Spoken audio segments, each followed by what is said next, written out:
शब्बीर ने एक ऐसी औरत को देखा है जिसे बर्दा फरोशों के गिरोह से ताल्लुक रखने के इल्जाम में उम्र कैद की सजा हो गई थी। सजा भुगतने के बाद जब उसे रिहाई मिली तो उसकी एक और सजा शुरू हो गई है।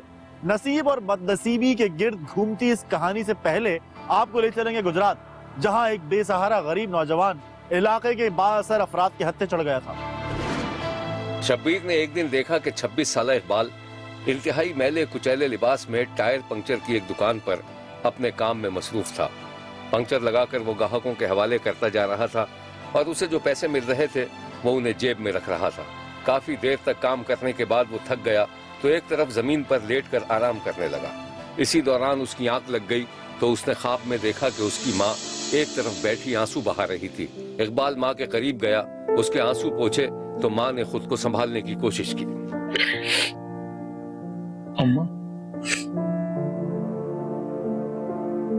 अम्मा मुझे मालूम है, तू समझ रही कि मुझे एहसास नहीं है। अगर अल्लाह ने चाहा तो बहनों की शादियां भी हो जाएंगी। मैं कल ही बाबा के मजार पर जाऊंगा और मुझे पूरा यकीन है कि वहां मुराद जरूर पूरी होती है।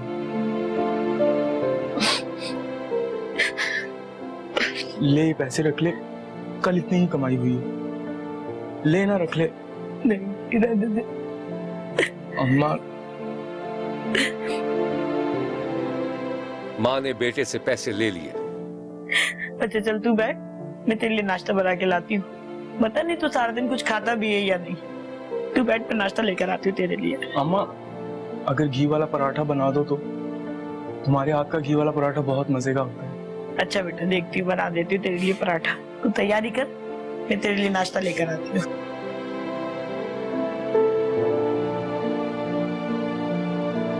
माँ नाश्ता बनाने चली गई और इकबाल आंगन में रखे बर्तन में मौजूद पानी से मुंह पर छपाके मारने लगा। फिर उसने मैला सा कंघा उठाया, अपने बाल संवारे और चारपाई पर बैठकर नाश्ते का इंतजार करने लगा।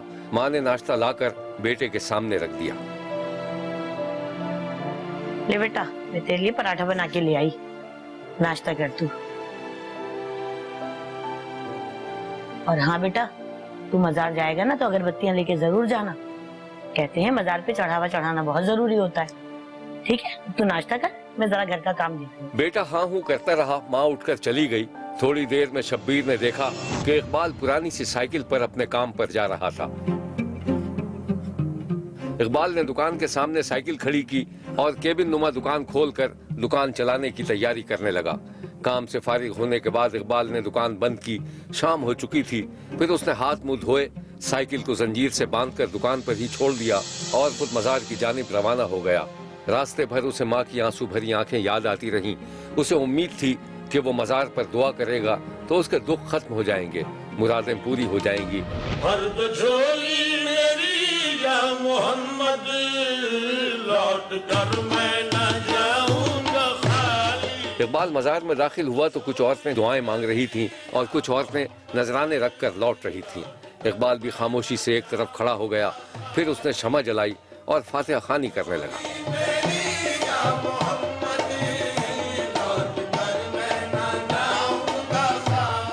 इस वाकये के दूसरे रोज इकबाल जब दोबारा मजार पहुंचा तो दरवाजे पर उसे कुछ लोगों ने रोक लिया। पकड़ो इसको। चौधरी साहब, मैंने किया क्या है? क्या बात है? एक तो चोरी करता है और ऊपर से पूछता है किया क्या है। कैसी चोरी?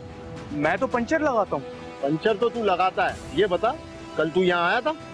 हाँ आया था, मन्नत मांगने आया था। अच्छा, मन्नत मांगने आया और मन्नत मांगने वालों के पैसे हड़प कर गया सारे। ये गलत बात है चौधरी साहब। अगर मैंने चोरी की हो तो मुझे अभी मौत आ जाए यहाँ। और बकवास बंद कर अपनी। पकड़ो इसको, पकड़ो इसका। मेरी बात तो चल इसको, लेके चलो इसको। गरीब इकबाल को इलाके के बाअसर अफराद चोरी के इल्जाम में करीबी जंगल में ले गए। मुबैना तौर पर पहले तो उसे शदीद तशद्दुद का निशाना बनाया गया और फिर कई घंटों तक दरख्त से उल्टा लटकाकर मारा पीटा गया। इल्जाम की तहकीकात के बगैर गरीब को न सिर्फ बेपनाह तशद्दुद का निशाना बनाया गया बल्कि उसकी बेबसी की वीडियो भी बनाई जाती रही। ये है वो मनाजिर जो हम आपको वाज़े तौर पर नहीं दिखा सकते, क्योंकि इकबाल को जिस अंदाज में जानवरों की तरह दरख्त से 4 घंटे तक लटकाकर तशद्दुद किया जाता रहा, उसके तस्वुर से भी रोंगटे कांपने लगते हैं।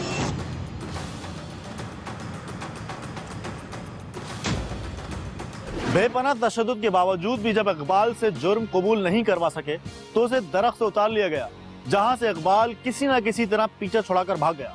शब्बीर ने देखा कि इकबाल पर तशद्दुद करने वाले एक तरफ बैठकर सस्ताने लगे और इकबाल किसी नीम मुर्दा की तरह एक तरफ जमीन पर पड़ा हुआ था। फिर शब्बीर ने देखा कि इकबाल ने वहां से भागने की कोशिश की तो उसे दोबारा पकड़ लिया गया। थोड़े पकड़ो इसको, ये हम छोड़ेंगे तो जाएगा ना। भागने की कोशिश कर रहा है, हमसे भागने की कोशिश कर रहा है, हमसे भागने की कोशिश कर रहा है। अंदर लेके चलो, अंदर लेके चलो इसे। इकबाल को पकड़कर एक बार फिर मुबैना तशद्दुद का निशाना बनाया गया और फिर उसे एक बैतुल खला में बंद करके बाहर से कुंडी लगा दी गई। कुंडी लगाने के बाद बासर अफराद इकबाल को मरने के लिए छोड़कर वहां से चले गए।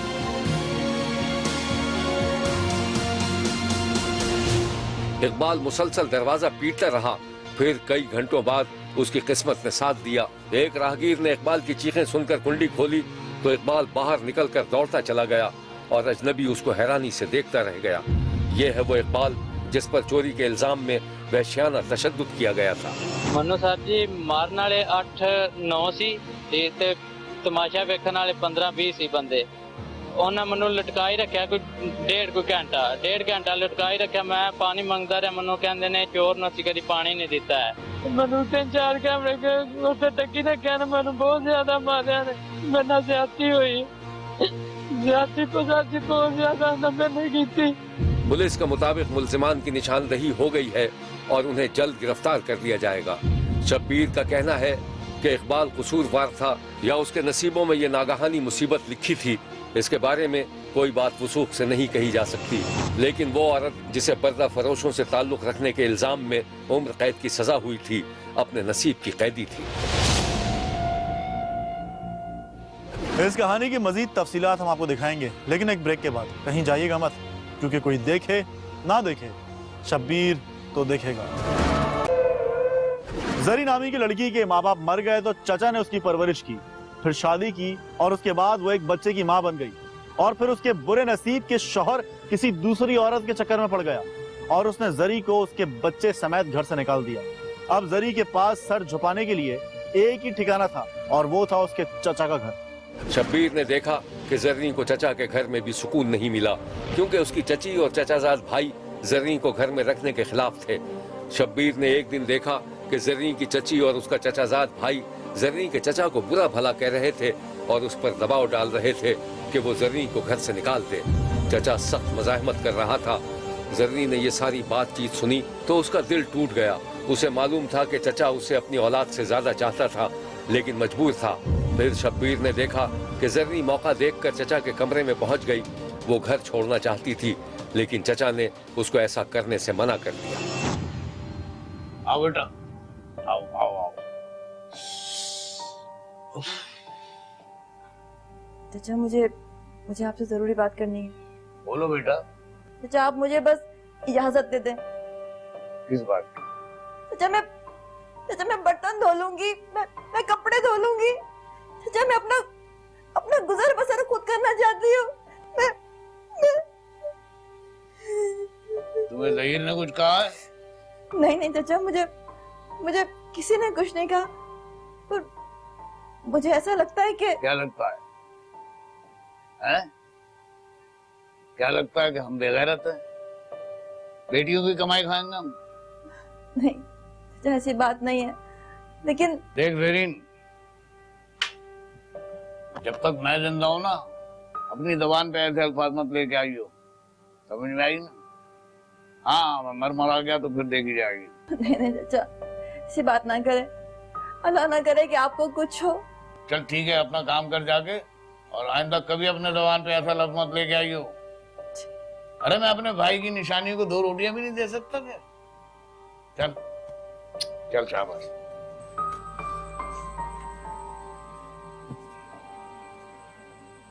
चचा के मना करने के बावजूद एक दिन जरी अपने बच्चे को लेकर चचा के घर से निकल गई।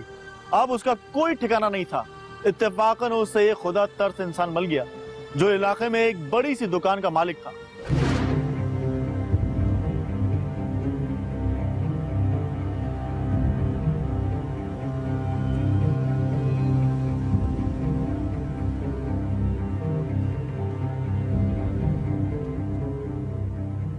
सारी चीजें मुझको ही सेट करनी है, तो तुम लोगों को रख के फायदा क्या है मेरा? शब्बीर ने देखा कि जर्नी जरूरत की कोई चीज लेने के लिए दुकान में मौजूद थी कि दुकानदार ने बेबस औरत का चेहरा पढ़ लिया, और जब जर्नी ने उसे बताया कि वो बेसहारा और बेघर है, तो उस खुदा तरस इंसान ने न सिर्फ जर्नी को अपनी बहन बना लिया, बल्कि उसे अपने घर में भी रख लिया। आ रही हूँ।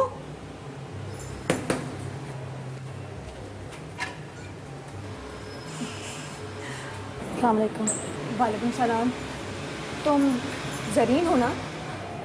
जी, आपको कैसे पता चला मैं ज़रीन हूँ? वो मुझे दिलदार ने फ़ोन पर सब बता दिया था। आओ अंदर आओ। शुक्रिया।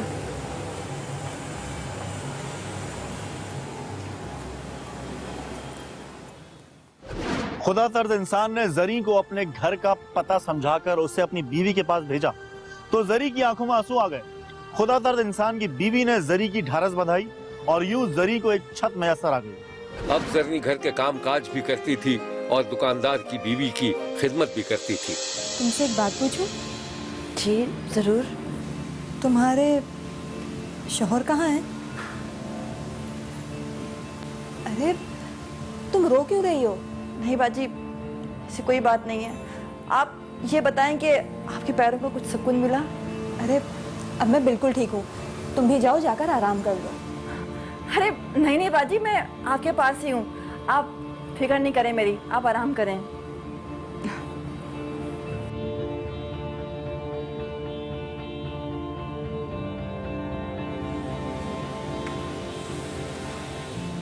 अरे जरीन, तुम गई नहीं अभी तक?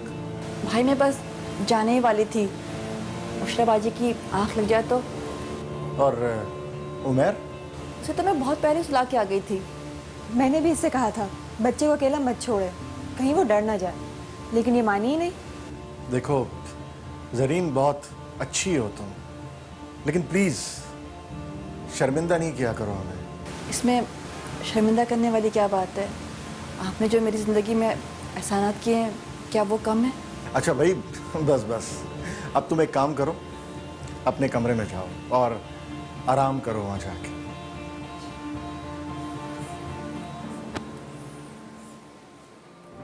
कुछ दिनों बाद दुकानदार ने जो जर्नी का मुंह बोला भाई बना हुआ था, उसने अपनी बीवी के मशवरे से अपने एक फ्लैट की निगरानी के लिए जर्नी को वहां पहुंचा दिया।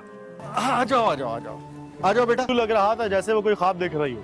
उसका मुंह बोला भाई वाकई एक नेक दिल और फरिश्ता सिफत इंसान था जो बेसहारों की मदद करता है। एक दिन जर्नी अपने फ्लैट में थी कि इस दौरान उसका मुंह बोला भाई एक बेसहारा बच्चे को जर्नी के पास ले आया। जर्नी बहुत ज्यादा हैरान नहीं हुई, क्योंकि वो अपने मुंह बोले भाई की खुदा तरसी से वाकिफ थी।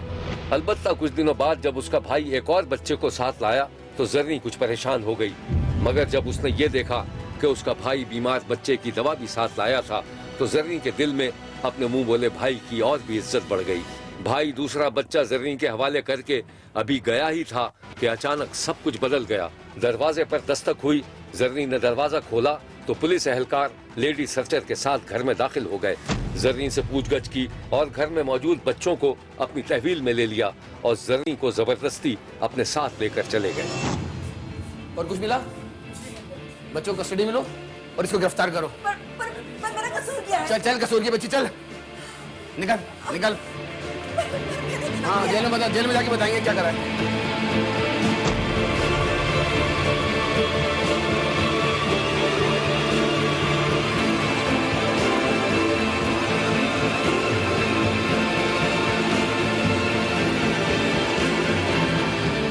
कहानी ये थी कि बज़ाहिर फरिश्ता सीरत दिखाई देने वाला शख्स बर्दा फरोश था। उसने जरी को अपनी मकासद के लिए इस्तेमाल करना चाहा, फिर छापा पड़ा। जरी को उम्र कैद और उसके मुंह बोले भाई को सजा हो गई।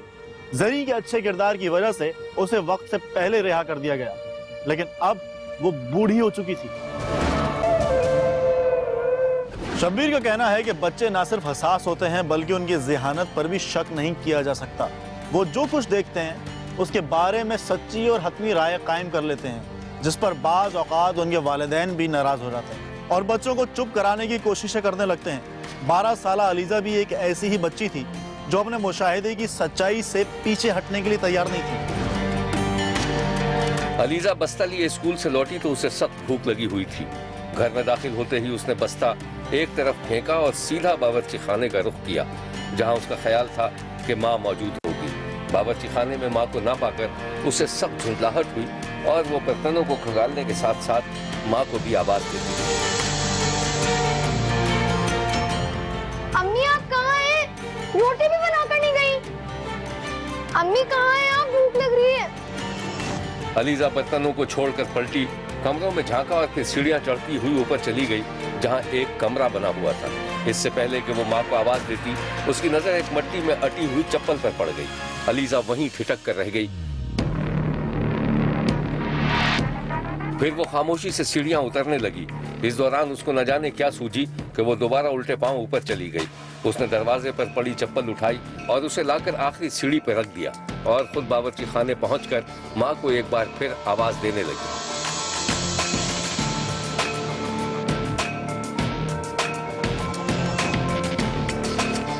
अम्मी कहाँ हैं आप?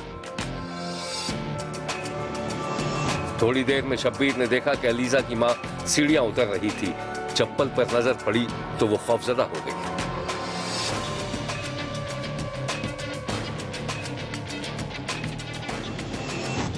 अलीजा मिल गया खाना? जी अम्मी, आपको पता है भूख लग रही थी मुझे। अच्छा अलीजा, तुम क्या ऊपर आई थी? नहीं अम्मी, मेरा क्या काम है ऊपर? मैं क्यों आऊंगी ऊपर? अलीजा की माँ ने खुद कलामी में खुद से सवाल कर। अलीजा ऊपर नहीं आई तो चप्पल नीचे कैसे आई? खाना खाते खाते अलीजा ने अचानक एक ऐसा सवाल कर दिया जिस पर अलीजा की माँ चौंक पड़ी और उसका गला खुश्क हो गया। अम्मी, हाँ? आपको ना मेरी बिल्कुल भी फिक्र नहीं है। इतने दिनों से कह रही हूँ कि मेरी जूती टूट गई है, मुझे नहीं दिला दें, लेकिन आप हैं कि चप्पल का लफ्ज सुनते ही अलीजा की माँ को यकीन हो गया था कि अलीजा ऊपर आई थी और इशारों कनायों में उसको ये जतला रही थी कि वो इस हकीकत से वाकिफ थी कि निचली सीढ़ियों पर रखी जाने वाली चप्पल किसकी थी। हाँ, मैं 1-2 रोज में तुम्हें चप्पल दिला दूंगी। अच्छा सुनो, मैं ना ऊपर जा रही हूँ, कपड़े सिलाई कर रही हूँ। तुम बाहर का दरवाजा अच्छी तरीके से बंद कर लेना। ये वाकया आरिफवाला के नवाही गांव 14/7 ईवी में पेश आया था। अलीजा को शक था कि मुबैना तौर पर उसकी मां ने इलाके की डिस्पेंसरी के चौकीदार से ताल्लुकात कायम कर लिए थे और फिर एक दिन अलीजा ने खुद चौकीदार को अपनी मां के साथ घूमते फिरते भी देख लिया था और मां को धमकी दी थी कि वो बाप को सब कुछ बता देगी। एक दिन शब्बीर ने देखा कि अलीजा की माँ बुरी तरह अपनी बेटी पर बरस रही थी। क्या हशर हुआ हुआ ये घर का? कुछ होश है या नहीं है? क्या हुआ मम्मी, क्यों चिल्ला रही है इतना? मैं चिल्ला रही हूँ? हाँ, बहुत ज्यादा जबान चलने लगी है तुम्हारी। अम्मी, मैं तो जबान नहीं चला रही, आप ही मुझे डांटती रहती हैं। अच्छा, मैं तुम्हें डांटती हूँ? अपनी हरकतें तो तुम्हें नजर आती नहीं है। और ये रात को तू क्या बकवास कर रही थी कि अब्बा को सब बता दूंगी? क्या बताएगी बाप को? मुझे भी तो जरा बता। तो अम्मी, वो क्यों आता है घर पे? कौन? वो चौकीदार? अरे नामुराद, वो नहीं आता, मैं उससे बुलाती हूँ। तुम्हारे बाप के पास तो इतनी फुर्सत है नहीं कि थोड़ा टाइम घर पर दे ले। 150 काम होते हैं घर में, वो ही आकर कर जाता है। अम्मी, वो अच्छा आदमी नहीं है, आपने देखा नहीं कैसे घूरता है? अरे अल्लाह, कमबख्त। एक तो वो इतना शरीफ आदमी है, हमारे घर के सारे काम भाग भाग कर करता है और ऊपर से तू उस पर इल्जाम लगा रही है। अम्मी, अगर अब्बू को पता चलेगा ना तो बहुत हंगामा हो जाएगा घर में, और घर का सौदा मैं लाऊंगी, बस आप उसको ना बुलाया करें। या अल्लाह, क्या वक्त आ गया, ये दिन भी देखना था। अरे ऐसी औलाद को तो उठा ले जो अपनी माँ पर शक करे। अम्मी, क्या हो गया आपको? अलीजा वहां से पैर पटकते हुए दूसरे कमरे में चली गई। अलीजा की माँ किसी गहरी सोच में डूब चुकी थी। अलीजा की माँ को खौफ था कि अगर बेटी ने बाप से शिकायत कर दी तो नौबत तलाक तक पहुंच सकती थी। अब अलीजा की माँ ने मसले से काम लेते हुए बेटी से अपना रवैया तब्दील कर लिया था। शब्बीर ने देखा कि अलीजा की माँ उसकी कमरे में पहुंची तो बेटी मुंह पर तकिया रखे लेटी थी। माँ पास बैठकर उसके बालों को संवारने लगी। बेटी ने मुंह से तकिया हटाया तो माँ उसे प्यार से देख रही थी। मेरी गुड़िया, मेरी शहजादी, तुम क्यों मुझ पर शक करती हो? मैं तेरी कसम खाकर कहती हूँ, मेरा उस चौकीदार के साथ कोई चक्कर वक्कर नहीं है। तुम्हें पता है मेरा फोन खराब हो गया था ना? ये देखो, ये मोबाइल उसने मुझे लाकर दिया था। बेटी उछल कर बैठ गई। क्या कहा अम्मी? अम्मी, ये फोन उस चौकीदार ने दिया आपको? लेकिन आप तो कह रही थी कि... अच्छा ठीक है, तुम गुस्सा मत करो। तुम एक काम करो, ये मोबाइल लेकर जाओ और उसके मुंह पर खींच के मारना और कहना कि 2 बच्चों की माँ को तुम्हारे इस मोबाइल की जरूरत नहीं है, ठीक है? ये लेके जाओ। होगा वो अपनी डिस्पेंसरी पर बैठा हुआ।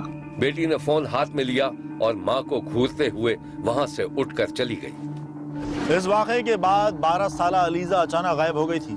अलीजा के अचानक गायब होने की खबर पूरे गांव में फैल गई थी। शब्बीर ने एक दिन देखा कि एक देहाती खेतों से गुजरते वक्त अचानक रुक गया था। उसकी आंखों में हैरानी और खौफ था। उसके सामने एक बोरी पड़ी थी जिसमें कुछ भरा हुआ था। देहाती उल्टे पांव गांव पहुंचा और जब गांव वालों को बोरी का पता चला तो उन्होंने पुलिस को फोन कर दिया। पुलिस ने बोरी कब्जे में लेकर जब उसका मुआयना किया तो उसमें से एक लाश बरामद हुई। ये लाश किसी और की नहीं बल्कि 12 साल अलीजा की थी। बेटी के मरने की खबर सुनकर अलीजा की मां पर गशी के दौरे पड़ने लगे। फिर शब्बीर ने देखा कि अलीजा के माँ बाप थाने में तफ्तीशी के सवालों का जवाब दे रहे थे। तो तुमने अपनी बेटी को भेजा था फोन वापस करने के लिए चौकीदार के पास? हाँ, मैंने भेजा था। क्यों? वो बैलेंस नहीं था ना। तो तुम खुद नहीं जा सकती थी? यहाँ घर पर था, कैसे जाती? अब तुम्हें शर्म नहीं आती तुम्हें कि बच्ची को भेज दिया चौकीदार के पास फोन वापस करने के लिए? पुलिस मामले की तह तक पहुंच गई थी। हुआ यह था कि अलीजा की मां ने अपना मुबैना जुर्म छुपाने के लिए मुबैना तौर पर अपने आशना के जरिए अपनी ही बेटी को ठिकाने लगाने का मंसूबा बनाया था। मुबैना आशना ने अलीजा के साथ मुबैना ज्यादती की और फिर गला दबाकर उसे कत्ल कर दिया और उसकी लाश बोरी में बंद करके खेतों में फेंक दी थी। पुलिस ने दोनों मुबैना मुल्जिमान को गिरफ्तार करके तहकीकात शुरू कर दी थी। देखते रहिए, क्योंकि कोई देखे न देखे, शब्बीर तो देखेगा। शब्बीर का कहना है कि इसी मुआशरे में जहां हम और आप रहते हैं, लातादाद ऐसे लोग भी हैं जो छोटी छोटी जरूरियात को तरसते रहते हैं। कभी रोटी नहीं मिली तो कभी भूखे पेट सो गए और कभी शायद कुछ मिल गया तो खुदा का शुक्र अदा किया। अलबत्ता कभी मामूली सी बीमारी भी लाक हो जाए तो इलाज मुआवजे के लिए मारे मारे फिरते हैं। खैरपुर में शब्बीर ने एक ऐसे ही शख्स को देखा है जो अपने 6 बीमार बच्चों के इलाज के लिए परेशान था। ये खैरपुर के एक गांव का रिहायशी एजाज अली है। एजाज अली का जरिए माश कुछ भी नहीं, मेहनत मजदूरी करने के लिए भागदौड़ करता है और अपने 6 बच्चों की कफालत करने की कोशिश करता है। बड़ा बेटा पैदा हुआ तो कुछ दिनों बाद ही उसे जिल्द की खतरनाक बीमारी लाहक हो गई। अव्वल गांव देहात के नीम हकीमों से इलाज मुआवजा कराता रहा, लेकिन बीमारी बढ़ती चली गई। एजाज को अंदाजा ही नहीं था कि मामूली सी बीमारी आगे चलकर कितनी बड़ी मुसीबत बन जाएगी। वक्त गुजरता रहा, एजाज के यहाँ एक के बाद एक करके 6 बच्चे पैदा होते चले गए। बड़ा बेटा बगैर इलाज मुआवजे के सांस लेता रहा। फाका कशी, गुर्बत, नाकिस ग़िज़ा, गंदगी, फिक्र परेशानी, इन सब अवामिल ने मिलकर एजाज के बेटे को जिंदा दरगोर करके रख दिया।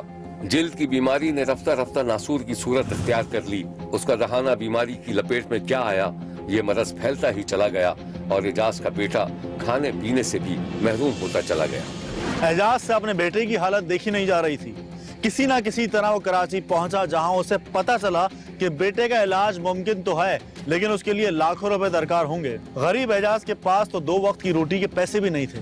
वो करता भी तो और क्या करता, अपने बीमार बेटे को लेकर गांव लौट गया और एक दिन शब्बीर का एजाज के गांव से गुजर हुआ तो वो एजाज और उसके बीमार बेटे को देखकर लरस गया। एजाज की बदकिस्मती देखिए कि खुदा ने 6 बच्चों से नवाजा, लेकिन ये सब के सब बच्चे उसी बीमारी में मुब्तला होते चले गए जिसमें एजाज का बड़ा बेटा मुब्तला था। बड़ा बेटा समझदार है, उसे बाप की मजबूरी का इल्म है, मुंह से कुछ कह नहीं सकता, बस इसी आसरे पर अपने बहन भाइयों के साथ वक्त गुजारता है कि शायद कोई मौजज़ा हो जाए और कोई मसीहा उसका इलाज करा दे।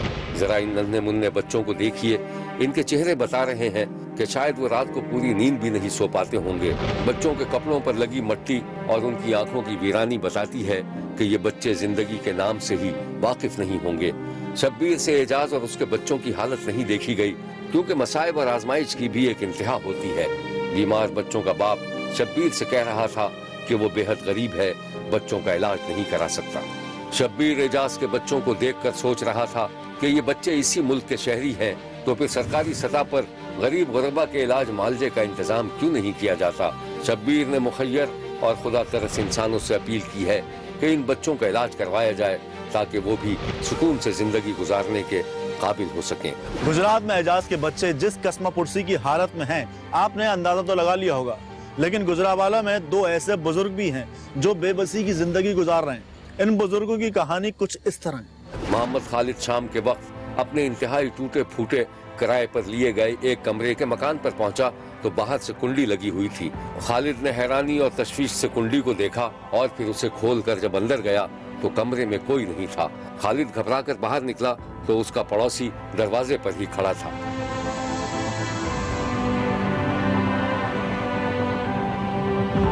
खालिद भाई, क्यों परेशान हो? सब खैरियत तो है ना? हाँ, वो बेटियां नजर नहीं आ रही, पता नहीं कहाँ चली गई हैं। खालिद भाई, तुम्हारा साला आया था, वो ले गया अपने साथ, शायद तुम्हारे ससुराल। अच्छा अच्छा, अच्छा किया उसने। खालिद भाई, एक बात तो बताओ, तुम्हारा साला वैसे है तो अच्छा आदमी ना? हाँ हाँ, क्यों नहीं। अरे जब से मेरी बहू का इंतकाल हुआ है, मेरी बेटियों की देखभाल करने वाला कोई ख्याल रखता है, और मैं भी शाम को मेहनत मजदूरी करके घर लौटता हूँ। बस खालिद भाई, अल्लाह जो है बच्चों के मुस्तकबिल अच्छा करे। आमीन।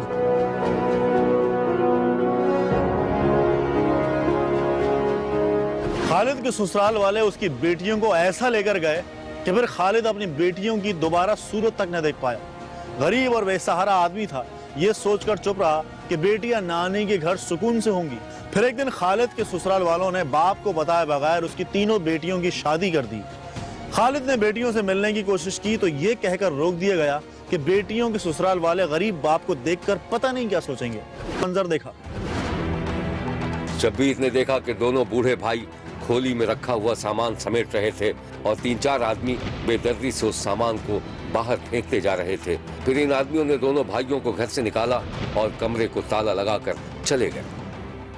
कई माह से मकान का किराया अदा ना करने की वजह से उसका सामान बाहर गली में फेंक दिया था। ये है वो गली, सामान और ज़ईफुल उम्र खालिद।